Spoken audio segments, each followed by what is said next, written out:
feel out there tonight, and element of frustration you couldn't convert that 50 into something a bit bigger? Yeah, it felt like every time we sort of built a partnership, we lost a wicket, and you can't do that against a quality side like India. I thought they bowled beautifully. It was really tough out there. I felt like we could get off strike, but couldn't hit any boundaries. So yeah, it was frustrating, but another positive day for me today. You spoke about the series win, but did it feel like it won a series at all? Like as that, in terms of the crowd and just the whole hype around Virat and Rohit? Yeah, well, I think everyone got what they wanted tonight. But it was amazing to see them. I think I've never played against them in one-day cricket, and to see the way they went about things tonight, like it could have been a tricky chase, but they just took the game out of our control. The way that they got boundaries when they needed, got off strike when they needed to, and I think that sort of, as someone who's new to the ODI frame, watching two of the greatest go about it was actually a really good lesson for me to sort of take notes in those middle overs. I think we get a lot of night cricket through BBL, but our day-night cricket in one-day domestic cricket isn't as sort of, well, the crowd's not there for one, but then we might be playing an outground or one of those sort of things. So seeing how they go about it in the big stadiums, like I think for me that was the biggest challenge over the last 2-3 games, was going out there at night when you're used to BBL, where you've got to try and go at 9, 10 and over, and you've got to calm yourself down. You only need 5 and over, so you know that you've got time, but your adrenaline's up. That's sort of the way that you need to get used to it.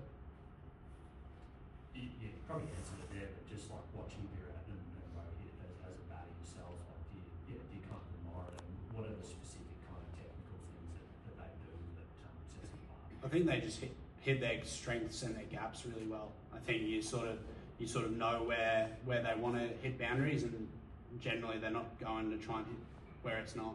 I think Rohit had, I looked at the scoreboard at one point, and he made 100, he was 29 singles or twos, the rest boundaries. So I think I was the other. I think I had 1, 2 fours. so I couldn't hit the ball off the square, but I was getting singles. So it's like they took risks when they needed to, and like you never know what they're going to make at that point chasing. But yeah, they hit their areas, and they're confident enough and they're skilled enough to hit them where they need to. Matt, what's your plan now? Do you go back and play the next Shield games? Yeah, so fly home tomorrow. We've got Shield games starting on Tuesday at the Gabba, so go to training Monday, see what the wicket's going to look like, and maybe face the first ball on Tuesday morning.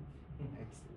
Matt, I think you said at the start that it's another positive day for yourself. Do you feel like your batting today though was like another validation, I guess, of the form you are in to start this summer? Yeah, I think it was a little bit different way to skin a cat today for me. Obviously a lot of off spin, which on this wicket was a little challenging. He bowled really well, and there was some times where I really wanted to take a risk, and I just had to take a second and get off strike. Whereas I think normally the wicket feels really true in one-day cricket, and you feel like you can take an easy risk and hit a boundary, whereas today it was really tough. And yeah, the other times we were chasing, we knew what we needed to do, whereas setting, we just kept losing wickets, and it was really tough. I thought, to be honest, 270 we would have got really well at that last drinks, and fortunately it probably would have been 200 short.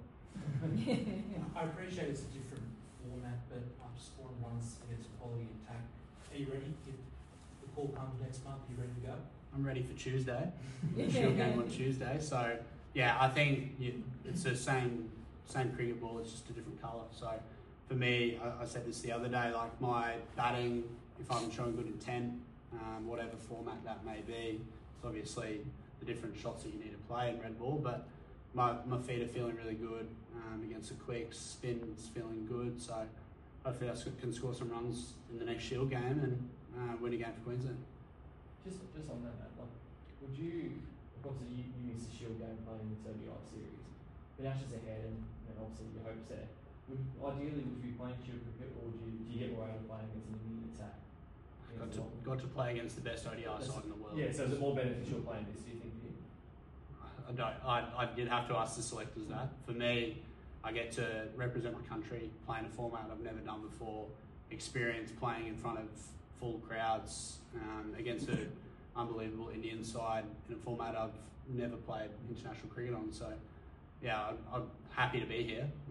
Obviously, there's a Shield game last week that Queensland won, so that's another positive for us. Okay. Just your dismissal, Matt. Have you been that far down the track and been treated for? I thought that's what I thought. That's why I reviewed it. I thought I was too far down, but I probably thought I got a bit more across than I did. I thought it might have been umpire's call on line as well, or just outside. But yeah, I wasn't sure the ruling. When I got off, I asked what the ruling was, and sort of said sometimes it's 3.5. It's harder to overturn a decision, or the technicalities of DRS. I'm not sure about. So yeah, I think I would have been silly not to review it, but when you see 3 reds, you get a little bit disappointed. So you didn't get 3 meters out? Didn't look like it, I don't think so. Just on DRS as well, what was happening in the middle when Virat was given not out? And then... Well, I was at square leg and I thought it looked pretty close, and he was like, "No, too high," and I was like, I don't know. A lot went everywhere. Like the ball stayed low, but yeah, I thought it was umpire's call, at least hitting the stumps, but. It all happens in such a split second, and then you feel all the pressure.